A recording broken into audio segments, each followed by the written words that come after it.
Doren and Sony's story. Doren, a young engineer, and Sony, a compassionate nurse, met in college. Though their professions differed, their love grew strong. After much persuasion, their families blessed their union, and they celebrated a small yet joyous wedding filled with hope and dreams. Just days into marriage, life tested them. Sony began working at a reputed hospital in the city, while Doren joined a private construction firm.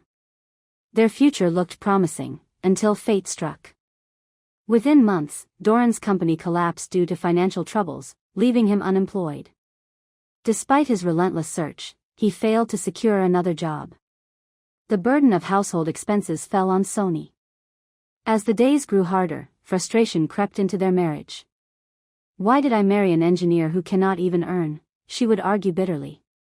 "At least go home and find work. Don't waste time here."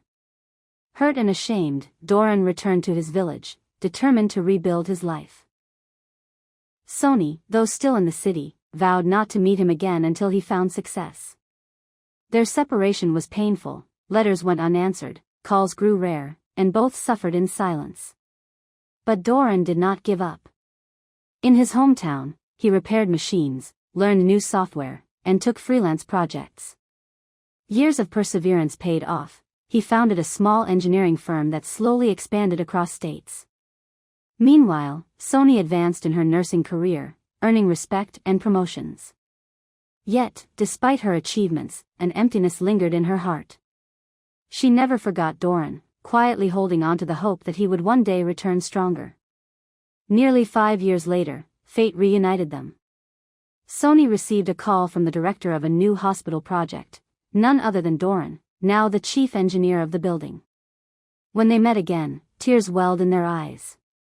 "I was angry," Sony whispered, "but I always believed you would come back stronger." Doren smiled gently. "And I worked every single day just to see this moment." They reunited, stronger than before, realizing that true wealth lay not only in money, but in patience, resilience, and love. Hand in hand, they promised never to let pride, anger, or hardship divide them again. Together, they built not just a prosperous life, but a bond that could withstand any storm. Moral of the story: true success in life and love comes not just from wealth, but from patience, resilience, and the strength to stand by each other through hardships.